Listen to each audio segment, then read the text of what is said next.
Introducing Meta Ray-Ban Display, the world's most advanced AI glasses. With a full color display built into the lens of the glasses, it's there when you need it and gone when you don't. Send and receive messages, translate or caption live conversations, collaborate with Meta AI, and more. Be one of the first to try Meta Ray-Ban Display. Visit meta.com/Meta Ray-Ban Display to book a demo and find your pair. This episode is brought to you by Progressive Insurance. Fiscally responsible, financial geniuses, monetary magicians. These are things people say about drivers who switch their car insurance to Progressive and save hundreds. Visit progressive.com to see if you could save. Progressive Casualty Insurance Company and Affiliates. Potential savings will vary, not available in all states or situations. This is a Rogue Media Network podcast.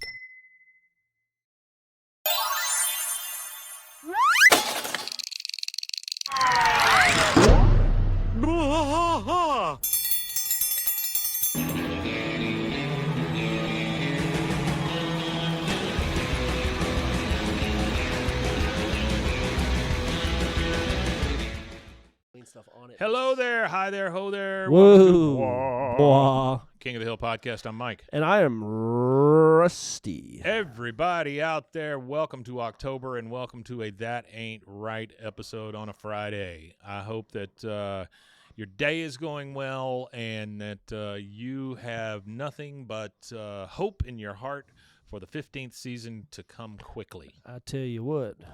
All right, so I got a couple things here today. Nothing huge because there just hasn't been a ton of news about King of the Hill since the release. It just keeps getting good ratings.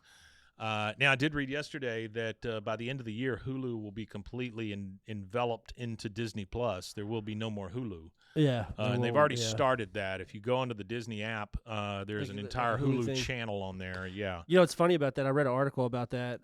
They're no longer shutting it down. They're going international. What does that mean? So Hulu isn't all over the world. Oh, it's not? No. Oh, I didn't know that. So they're going global. I mean, instead. I do understand, since Disney owns it, having Hulu as part of Disney, you can go up on your price for Disney and include all the stuff, which I think is not a bad plan. Because, I mean, when you think about it, you've got all of the reboot stuff they've done on Hulu. Hulu made some decent movies, and they had some decent series. They have a deal with all of these true crime things. You know, they have tons of that stuff on there. And then you're going to fold it into Disney, which also has all of the Star Wars, all of the Marvel, all of it. So it is a King of the Hill. Freaking behemoth, you know? I mean, it's a big one. Yeah, they get King of the Hill even. Yeah.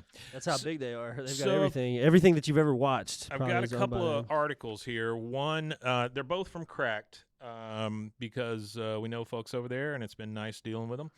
But this one says, Toby Huss says, King of the Hill revival producers considered doing Dale's voice with AI. Scary. Following the passing of Johnny Hardwick, King of the Hill nearly took drastic measures. Toby Huss says King of the Hill revival producers considered doing Dale's voice with AI. So this is written by Keegan Kelly, September 12th of this year. And again, it's from Cracked. If you want to go look it up, you can. Following the untimely passing of voice acting legend Johnny Hardwick, the King of the Hill team nearly replaced Dale Gribble with a robot. But do we really know that they didn't? On August 8, 2023, Hardwick passed away in his home in Austin at the age of 64 after recording some of his lines for the then in-production revival series The King of the Hill on Hulu. With only half of Dale Gribble's part in King of the Hill Season 14 finished, show creators Mike Judge and Greg Daniels and showrunner Saladin K. Patterson were faced with an impossible decision about how best to honor Hardwick's memory while keeping one of the most popular King of the Hill characters in their series. Eventually, the King of the Hill team resolved to have Hardwick's castmate Toby Huss, voice actor of Cotton Hill and formerly Khan Supernusafone, take over as Arlen's most conspiracy-minded exterminator and former mayor. So now you've got several. You got two actors that handle the majority of, well, I guess three, that handle the majority of the voices in this thing. Pretty much. And that is Mike Judge, Toby Huss, and our buddy from Office Space. Stephen Root. Yeah, Stephen Root. So, The end result was a half Hardwick, half Huss performance for Dale as King of the Hill season 14, perfectly captured the character's essence and respectfully said its goodbyes to a late legend. But for a brief moment before Huss assumed the mantle of Rusty Shackelford, the King of the Hill team briefly considered finishing Dale's lines with an AI voice generator that would imitate Hardwick's performance, which honestly was not a bad idea either. Because I use some of those, especially for our sports hosts here. And if I need them to change a word or two, which happens a lot when you're dealing with like these sports apps, the betting apps, they change their deal once a week. And so to take it from $500 to $100 or something like that, right? I will just clip that, have them read it in their voice, and then I'm done. Yeah. But doing an entire series and thinking about the ramifications of the AI, I'm sure that that's what happened.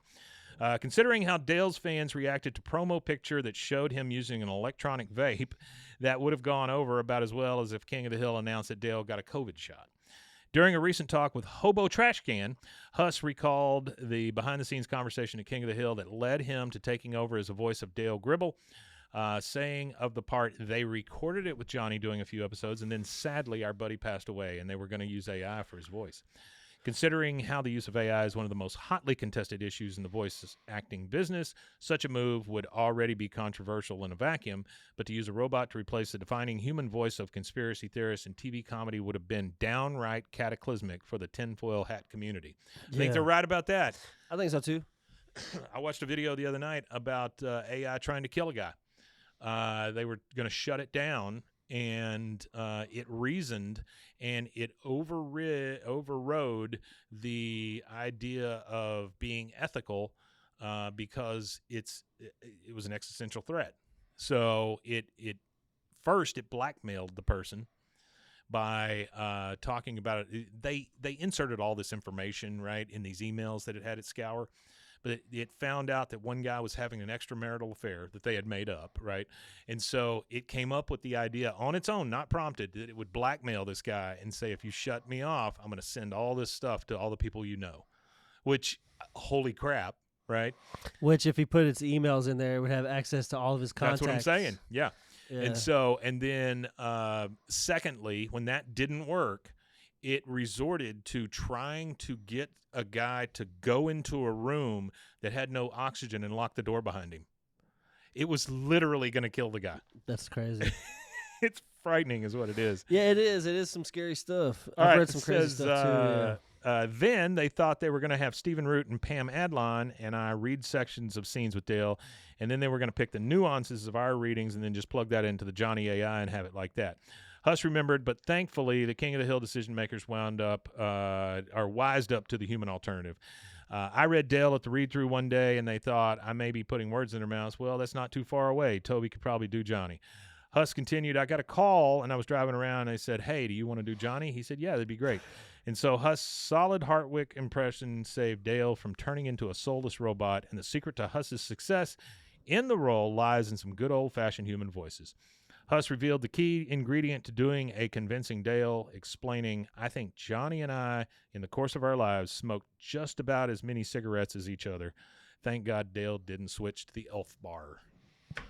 That's really good. That is good. I like Toby Huss. I think I like I've Toby Huss, always too. respected him as an actor. I always like it in things that he shows up in. If you've never watched, what's it called? The one about the computers. Halt and Catch Fire. If you've never watched Halt and Catch Fire, you should. He is very good in that series as the Texas-based. Basically, he runs Texas Instruments, without calling it Texas Instruments, and he ends up coming on board with the guys who invent some of the first home PCs and stuff. It's a very good series that I think that you guys would really enjoy. Yeah, that sounds good. Second one. I actually have some stuff to read. Yeah, go for it, man. I got some emails and stuff. So I got an email here from Nora James. It says, in the dance scene of Men and Khan's Not Anniversary, the Hills are doing a new dance. They are. It's called the Lean Turkey on White with the crusts cut off. I got that joke from a review of the 90s movie The Buttercream Gang, which is a movie Hank would totally watch religiously if he knew about it. Oh, And the yeah. irony of the title would be lost on him the same as the people who made it. Oh, that's fantastic. That was a good email. love yeah. that. Good I job. got another one here. Hold on. This is from Gary Yap. Again, Gary Yap! This would just be his response email. Yeah. Gary, I want to say thank you again for that those pictures. That's just fantastic what you did. Thank you so much. Heard saw the poster shout out on the most recent taping. That was amazingly fast, by the way. How's it look? And given that the piece that I created is yours and Mike's, feel free to give them away or sign them as you see wow. fit. No permission needed from me. Enjoy. Fantastic. Thank What you a for the guy. segment. It meant a lot to me. It was originally going to do it on my channel, but I legitimately couldn't get through shit without crying. We understand, dude. Plus, in the end, it just seemed more poetic to do it via the podcast. Again, thank you. And we thank you for allowing us to be an outlet for your Honored. feelings and emotions. Honored. It kind of solidifies us in the King of the Hill lore when you do that. I will tell you this: my wife is not a giant King of the Hill fan. She does not mind the show, but she's not a fan like we are. Yeah. But she has told everybody she works with that I got a Gary Yap picture, and she's told them how important that was, and it truly is to people like us who just started a podcast. Yeah, especially it's a big deal, Mr. Yap, and we certainly appreciate it. especially on the days where the hours have been long for weeks on Marty? end, and me and Mike are just tired and wore out, Yeah. and it's Saturday morning, and the last thing that we want to do is more work on Saturday morning. True. You guys help make it not work. Boy, you're not kidding. Like and interacting, and even like Artie and Sparky Artie, and Chat yep. and everybody there. So it kind of like it makes everything easier for us. So All of you what we guys. will do for the Gary Yap photograph of me and Mike, we will both sign whatever we send out, but we won't be able to do anything bigger than like a postcard size or Yeah. maybe something small like Yeah. a 7x10. Isn't that like a normal photo size? Mhm. Something that 8 by 10, size. yeah. Yeah, 8x10, something that size, because the cost effectiveness of us doing it like full prints would Yeah. cost. We would. I we would think a have to- postcard is plenty big. yeah, we would have to charge for something that big just because of the And if- cost to make it. I would say if you have ever sent us anything, we are happy to return the favor and send something. And I understand the sticker debacle. It's gone on for years. But I am going to send those to Artie, and we are going to get those out. But postcards, super easy. I can get some of those printed up, and we can take care of that. I actually have another email too. Yeah. I got a couple of email Go things for it. from. This is from Super Aztc. Yeah. Black Ant, Yeah, I Black think is Ant. what he goes by. Apparently, Bruce Taylor, which is a voice actor for several Adult Swim and Cartoon Network commercials and ads throughout the years, passed away recently. Oh, And he said that he did many ad reads for fictional brands from the show that aired during the bumpers. And he sent me a YouTube clip of it. I'll send it to you because I think that you could probably use that or something. Yeah. I don't think that would. I'd love it. I don't know how copyright that would be, but you might be able to use some of that. And then I think I had two more. I had I love getting these stuff I emails should and have. being Well, able it's to do stuff this that stuff. It's I've great. not read. You know what I mean? In a while, Yeah. like. Any news on Emilio? No, have not heard anything back on Emilio yet. I'll reach out again this week and just see what's going on. Oh yeah. This was from Gary Weber. He said, "Hey guys, I'm a huge fan of the King of the Hill podcast. I love how y'all break down every scene. With that Yeah. being said, are we coming back to the original series? Yes. we are. Don't worry. I've already messaged him back. This was the letting him last know, one. But yeah, that's Yeah. the last one. The next one we do will be Season episode 8, 8. episode 1. And he said, I understand that season 14 got released. It's a new season that's really great, but I feel like we can't leave off on season No, 7. you got Nah, it. we're not. Yeah, we had no intention of being done right there. No, we no, no, just we wanted to be Well, there on weren't top of the transcripts first and season. stuff, for us Yeah. to break down in this one. So. Yeah, it's different. This we will revisit this again and do it in our original format. Yeah, absolutely. At the end, Absolutely. when we Next get week, through we it go all. back to color coding and writing in notes. and we'll do the same thing when 15 comes out. Mhm. When 15 comes out, we'll pause wherever we're at and we'll burn Yep. through 17, and then That's we'll right. resume. that might put us in the middle of a season. If it does, When did this come out? In August? it does. Yeah. It was August, right? But if we stay, this messed up our trajectory doing 10 episodes of this. But really, if we would have stayed with doing it, we would end right around the same time every time for a season, because we usually end and start a season in the Right. summertime. Right. That's true. Because I did the math on it that one time, and we were like 5 years away. We're way like closer than that now. Obviously, Yeah. we're well over the halfway point. So it's like 2 years, maybe 3 years left of like grinding it out. But yes, the answer to that is yes. Starting next week, we will go back to our traditional setup with season 8, episode 1. Yeah, let me see if I have any more. You got the spooky cover on your phone there. Yeah, I got a spooky cover. Mm. I'm a big fan of It is Halloween. spooky season. All right. Hey, Rusty and Mike, I'm on season 3, episode 25 of y'all's podcast. I just wanted to message real quick just to say I love the podcast, and it helps me get through work. I am watching King of the Hill for the first time ever. Oh, wow.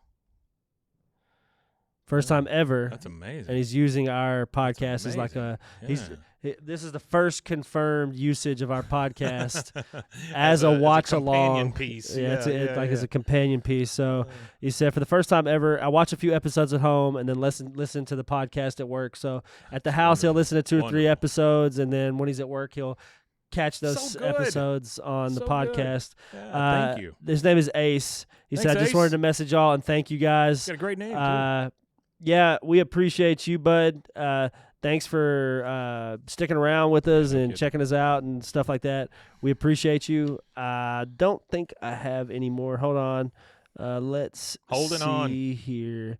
Well, like I said, I've had a few. Some I've responded to, some I haven't. Right. The ones that I didn't respond to, I wanted to respond to. Sure. And I think that is it, honestly. Well, I just have a short article here, and I'll tell you why we have this one. This one's called 4 Times Boomhauer Made the Most Sense on King of the Hill.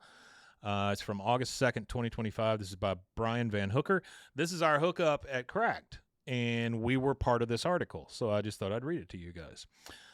If King of the Hill fans were to choose a singular image to represent the show, it'd likely be the one with Hank, Bill, and Dale and Boomhauer sipping their beers in front of a fence. Only 3 of those characters, however, ever spoke in a way that could be understood. The fast-talking, which this has changed in the new stuff, highly accented, vaguely Southern and Cajun drawl of Boomhauer, coupled with his quiet, contemplative nature, made him the least explored King of the Hill's main quartet. But a longtime viewer still got to know him pretty well on the show's original 13-season run. For one thing, unlike Bill and Dale, Boomhauer rarely flew off the handle. He was also much more well-read than his friends, and he was known to make references to art, literature, philosophy that go over their heads. He was morally centered and entirely sensible as well, sometimes even more so than his common sense spouting pal Hank Hill. That's true. Below are 4 examples of when Boomhauer made more sense despite that indecipherable accent of his than anyone else on King of the Hill. All right, number 1. When Dale burned down the dang old firehouse. In season 3's A Firefighting We Will Go, the 4 guys volunteer as firemen, and naturally they end up burning down the firehouse. The fire chief is unsure of who to blame, so he interrogates every member of the foursome. Throughout Bill and Dale's skewed versions of the truth, it becomes clear that Dale is to blame. But Hank, looking to protect his friend, decides to lie and blame the fire on the recently deceased fireman. Boomhauer, however, is the only one telling the truth. The problem is the fire chief can't understand him, so Dale gets away with it. Yeah, that's a good episode. I like that episode. Number 2, when Bobby went hunting for dang old snipe. The 3rd episode of the first season focused on the guys taking Bobby and Joseph on a camping trip. While on that trip, Hank sends the boys on a snipe hunt. A snipe, of course, being an animal that doesn't exist. Still, Bobby mistakes an endangered whooping crane for the elusive snipe, seemingly killing it. When a park ranger comes looking for the creature later, Hank covers for his son, but Boomhauer tells the complete truth to the ranger, including that the crane was in the very cooler that Hank was sitting on. Yeah. Like with the fire chief, though, the ranger has no idea what Boomhauer said. This is the earliest example of Boomhauer's unshakable morality and proof that even if no one could understand what he was saying, the writers knew who Boomhauer was right from the start. Yep. All right, here we go. Number 3, dang old Dadaism. Mike Hamilton, who co-hosts Bois, King of the Hill podcast with Rusty Shackelford, notes that there's our mention. that's it. In the episode Say Nay Pa Un King of the Hill, Hank tells Boomhauer that the purpose of art is to spruce up a place, but Boomhauer disagrees, making reference to Duchamp's fountain and Dadaism. He's looking at it way more deeply than Hank, I said. Number 4, when he spoke about the dang old meaning of life, Hamilton also points out to a more ethereal example of Boomhauer's sensibility in the death of propane salesman. The characters are talking about the meaning of life, and Boomhauer goes off. Hamilton explains, referencing a speech in which Boomhauer makes passing references to the butterfly effect, the tree falls in the forest, thought experiment, and Descartes' I think, therefore I am. According to the guys at Bois, the scene seems to say that of those 4 guys, Boomhauer is the only one capable of existential thought. Absolutely. Thank you. I like that. That's That's a good article. Brian. That was our mention too. Yeah. I got a few things that I want please. to talk about that Go are for it. not really King of the Hill related, but just Yeah. to add a little bit Well, to this that episode. ain't right Friday, so go for it. 2 things I'm grateful for this week. Yeah. First episode of the revival of Reading Rainbow released. So Reading Rainbow is back. Mm-hmm. I saw that. And in the same vein of Reading Rainbow, I kind of wanted to kind of touch on this a little bit because it's something that's near and dear to my heart. Public television, public broadcasting, period, whether it be radio or television. Without public broadcasting and without public television, I feel like I would be a lot stupider of a human being than I am. I would be a lot dumber of a person. I feel like without those resources as a child, being a poor kid that didn't have cable or nothing like that, I feel like without the PBS broadcasting channel and without having NPR on the radio, I feel like I would have had a lot less interesting things in my life that are cultural based, whether it be music or television programs from different countries and Ken Burns documentaries and stuff like that. So right now there's no funding to those places anymore from our federal government. Our tax dollars are no longer helping support those things. So again, it's one of those things where our podcast is made possible by viewers like you, just true. Like all those public broadcasting things. So go and donate your money to public broadcasting anything, whether it's NPR or whatever, all your political nonsense aside. If you look at the true statistics behind those programs and the benefit that's came out of them over the years, I'm sure it's worth a $10 bill, $20 bill here or there. I actually I'm subscribed to PBS's app. That's how I give back. I loved PBS when I was a kid because I'd watch Zoom and I'd watch 321 Contact and, of course, Sesame Street and Electric Company and things like that. I just can't believe that Zoom was that long of a thing. See, because I thought Zoom was for my generation. Yeah, no, and then I go back and I look and it was around for your generation and even my dad's generation. Well, my dad is no, I don't know. Y'all are years apart, but he was raised so differently. He seems way older than he is. Like my dad looks his age. Yeah, he doesn't look any older, but his mentality and thinking and everything is a lot older than a lot of people his age. Sure. So like when my friends grew up with parents who were of similar age as my dad he wasn't raised by somebody that was born in the 40s. Right. Like most of your generation is raised by people who were either born in the 40s or late 30s or whatever it is. Yeah. My dad's dad was born at the turn of the century, you know, like 1912 My kind of parents thing. were 33 and 34. Yeah. 1933 and 34. Like the 30s. So, I do want to put out some good thoughts here. My mother went into the hospital. She's 82. I was going to ask you about that. Yeah, she's 82, and anytime the hospital comes around at 82, you get a little Scary. worried. Yeah. But she went in for anemia, and they were fixing that. And while they were there, they said, "Well, let's do a colonoscopy," and they found a big mass, and so she had half her colon removed. But she went home yesterday night, or last night. So that's good. Hopefully things are going well. We should know in a couple of weeks whether there's radiation and stuff like that involved. I personally want to be there when they talk about that. Yeah, Boston, Mass. That's right. Zoom. You got to send a self-addressed stamped envelope. 02134. Yeah. But we should find out whether she needs radiation and stuff. Personally, for me, I would say don't do it. Yeah. Because at 82, my mother's had a ton of health problems, but she is a strong, strong woman. But anyway, I just want to put that out in the ether that she's doing much better, and hopefully things continue that way. But that's really all I got. Yeah, I think that's all I had. Okay. Just remember, viewers like you make all those things possible. You guys are the ones that make all of this possible, and we certainly appreciate it, especially you, Artie.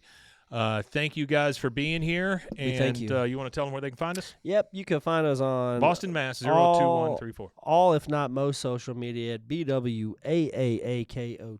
That's 3 A's, AAA, No waiting. BWAAAKOTH. And we'd love it if you send us in an email. Yep. Send us a message on social media somewhere. Also, on the lookout for people to help with our social media. So if you are that person, go ahead and send in an email. Let me know. Thanks, Artie. And we could discuss what that would entail. At that time, it would just be generally helping me take the content we already have and to help get it to social media, like whatever that entails. I guess we'll discuss. But thank you. Yeah, I appreciate it. You know what I found out this week? What's that? That there's footage of me falling at the skate park. Yeah, we need On my that. back. We got to get Yeah. that footage. Yeah, it's We got to pretty get rough. that. That could be. We should use that footage You just see me go straight as our commercial breaks. See me Each go of our straight commercial down. breaks. and then you hear me going, motherfucking, just like cussing. cussing. Oh, it's rough. It's rough. All right, guys, thanks for being here. We love you all, and we will see you again next time right here on One last thing. Say it. What did Nixon say? I can't remember. He said, I'm not a crook. Well, no, but he did like the peace thing. Is that Yeah. what he said? I'm not a crook. I am not a crook, so we must tell you. Wima Tanye. Indeed. Indeed.